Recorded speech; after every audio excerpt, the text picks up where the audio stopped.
A liturgia desse domingo, dia 12, nos fala na primeira leitura do livro do profeta Isaías, em que ele diz claramente que a palavra de Deus é semelhante à chuva. Assim como a chuva cai do céu e não volta, assim também a palavra de Deus, ela sai da boca de Deus e não volta para Deus antes de realizar tudo aquilo que Deus gostaria que ela realizasse. No Evangelho, Jesus conta a parábola do semeador. Esse semeador, à primeira vista, nos parece um semeador que semeia sem muito cuidado. Qualquer um de nós que fosse fazer um canteiro, iria preparar primeiro a terra, separar bem o lugar, colocar adubo.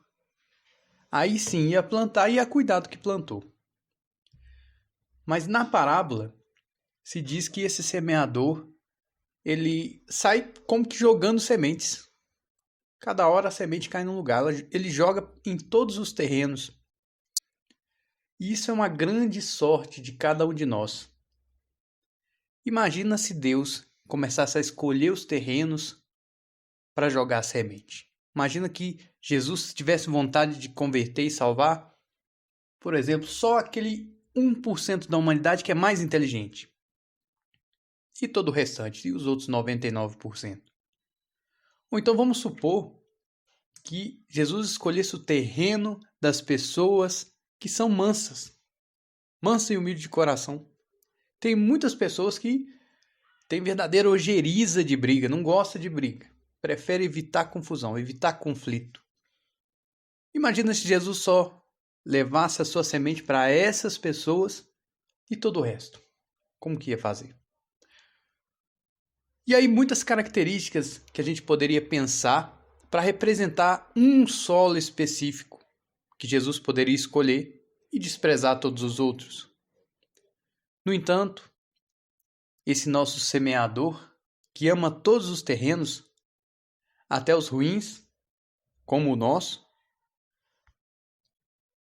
ele, assim como há 2000 anos atrás, hoje ele continua lançando as sementes em todos os terrenos, em todos os cantos.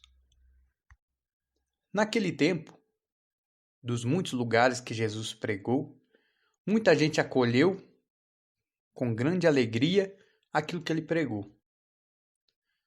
Outras pessoas, ele cita no Evangelho Betsaida, Corazim, que eram cidades que ele passou, realizou seus milagres, pregou, etc. e tal. Mas as pessoas não se converteram. É como quem olhasse e dissesse, nossa, que bonito que ele falou, e continuasse normalmente a sua vida, sem que aquela palavra tivesse efeito absolutamente nenhum.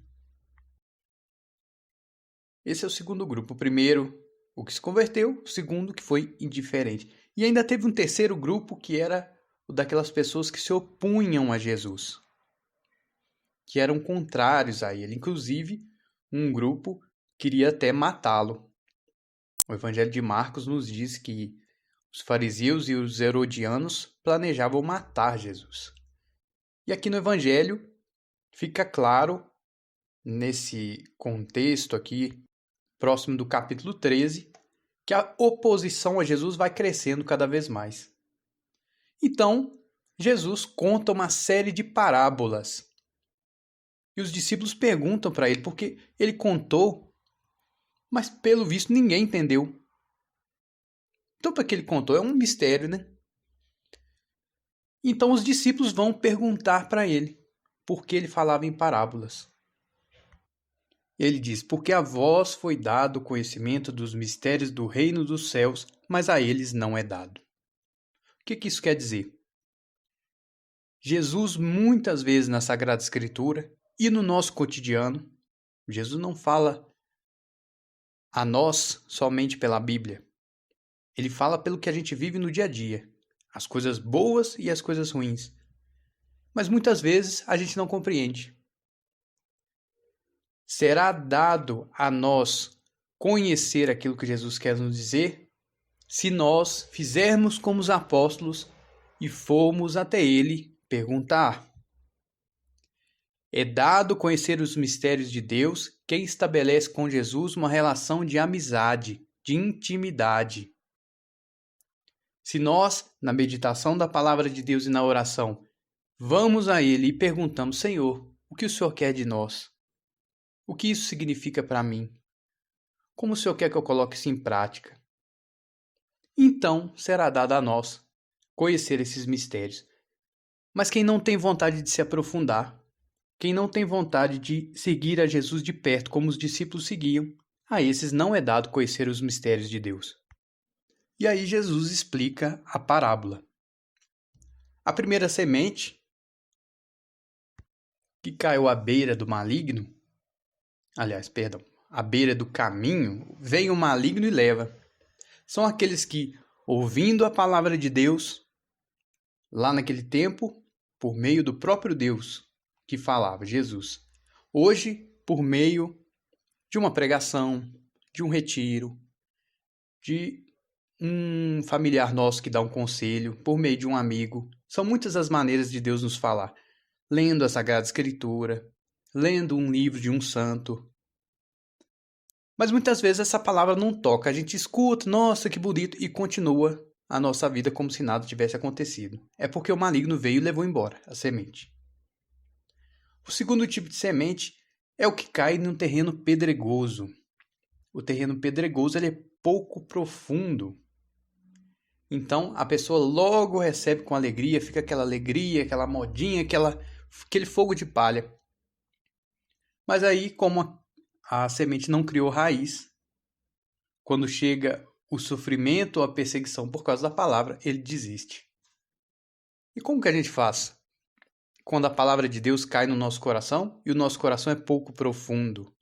É semelhante a um terreno pedregoso. Quando o terreno é pedregoso, é necessário cavar esse terreno. É necessário aprofundar a terra desse terreno. Aprofundar, cavar, nos lembra duas atitudes: a humildade, que sempre busca o mais baixo, e a penitência. Às vezes a gente é fogo de palha, às vezes a gente começa aquela febre, nossa, eu vou seguir a Deus, eu vou ser um discípulo de Jesus Cristo, mas aí desiste, porque a gente não se desapegou das coisas desse mundo. Por isso a penitência.